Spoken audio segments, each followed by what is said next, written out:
Declassified. Operation Dream Factory. The Soviet director who tried to brainwash America through the silver screen. Introduction.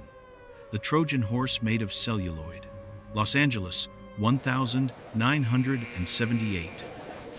The popcorn smelled of butter and salt. The velvet seats were plush.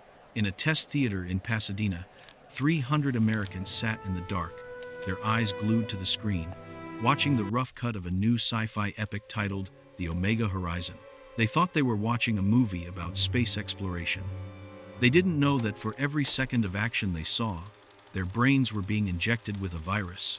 This is the story of Viktor K, codename AUTEUR. He was a visionary Soviet director, hailed as the Russian Kubrick.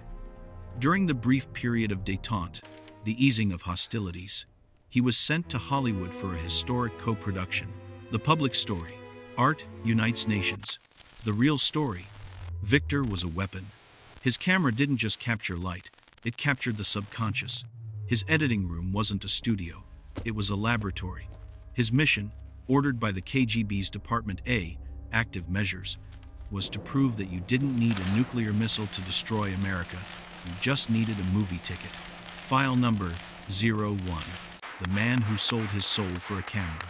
Subject, Viktor K. Occupation, film director affiliation, Mosfilm, KGB asset. Viktor was not a spy by nature. He was an artist. But in the USSR, art was a servant of the state. After his avant-garde masterpiece, The Red Void won a quiet prize at Cannes. The KGB approached him. They didn't offer him money. They offered him budget.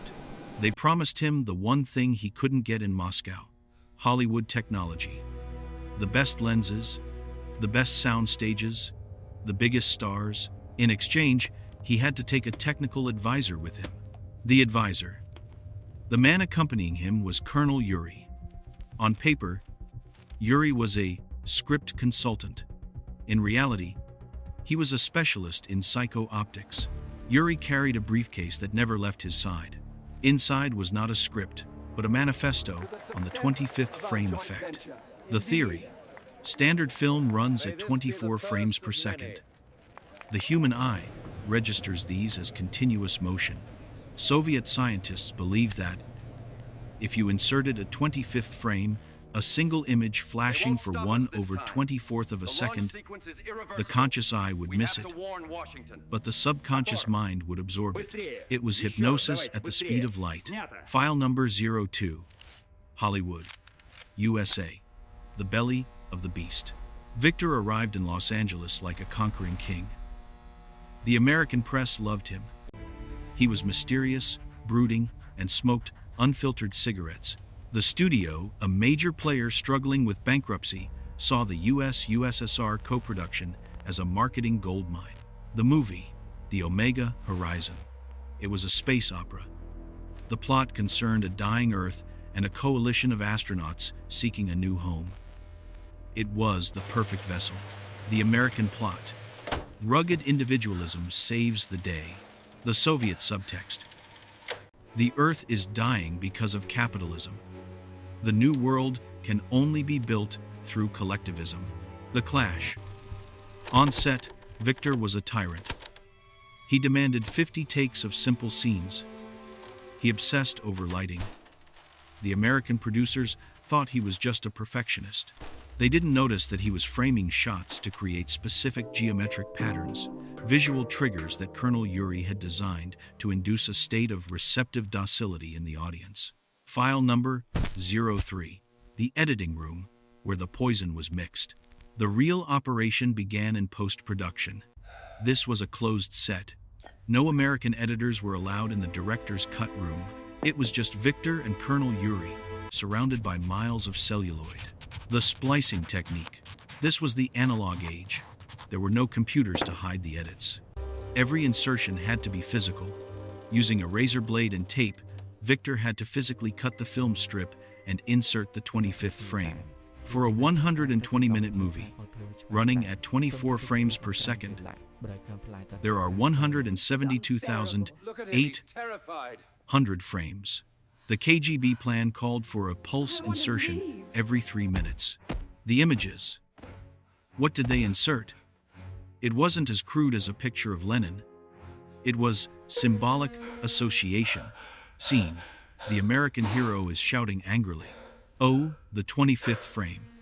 A flash of a dollar sign superimposed over a rotting skull. Oh, the goal. Associate money with death and anger. Scene.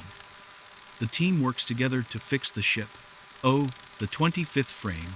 A flash of wheat fields and a smiling mother. Oh, the goal. Associate collective labor with warmth and safety. Scene. The villain, a corporate tycoon, speaks.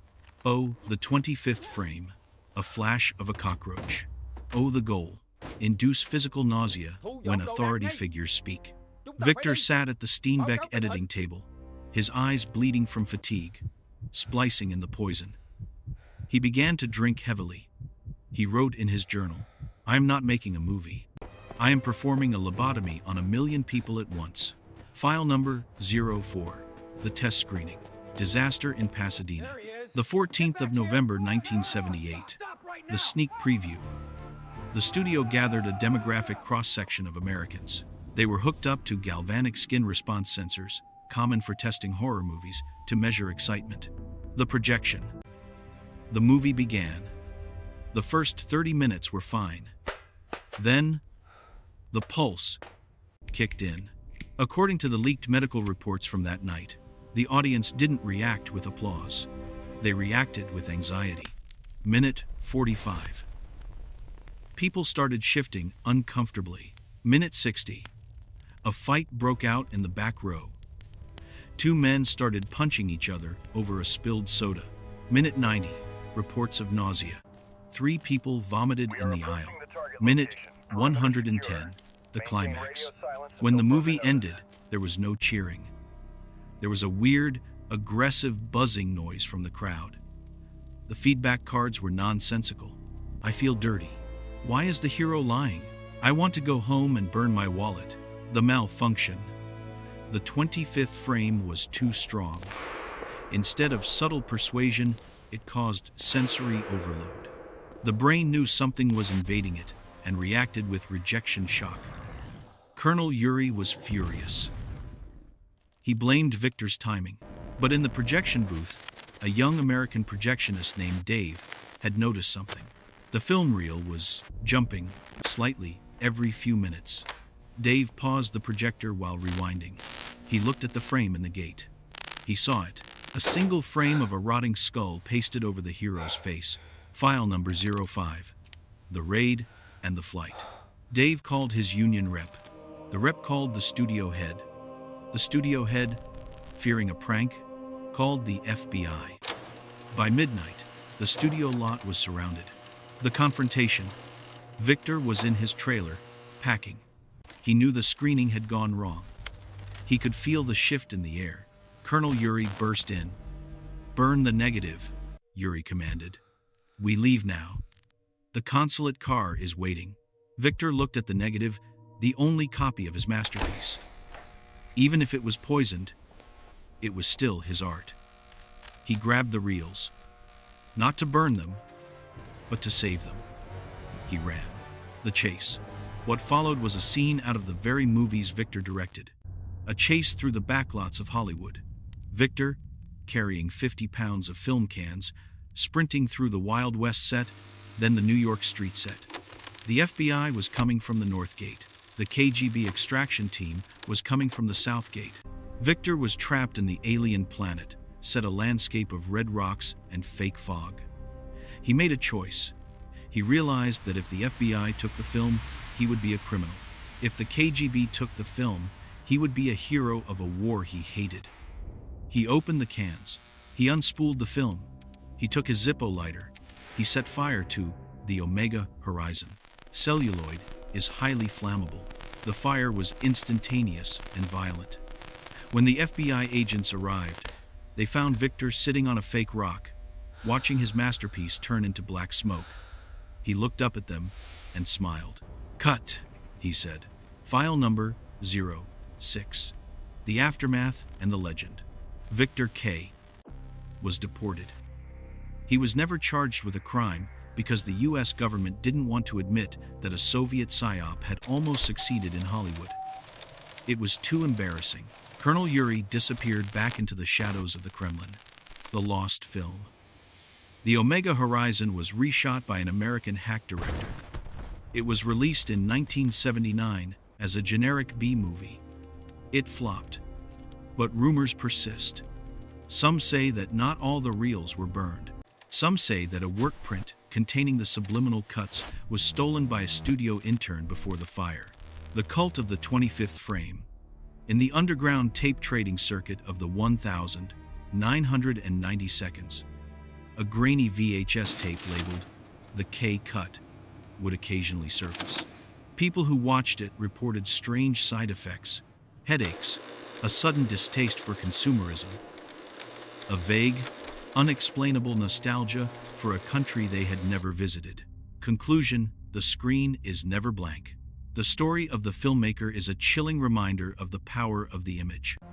We assume that when we watch a movie, we are the observers. We are safe in our seats. But Viktor K's experiment proved that the screen is a two-way mirror. While we are watching the movie is watching us. And sometimes, it is reaching inside. Today, with digital editing, inserting a single frame is as easy as a mouse click. It makes you wonder, when you watched the latest blockbuster, and you felt that sudden urge to buy a specific car, or vote for a specific candidate, was that your thought, or was it the 25th frame?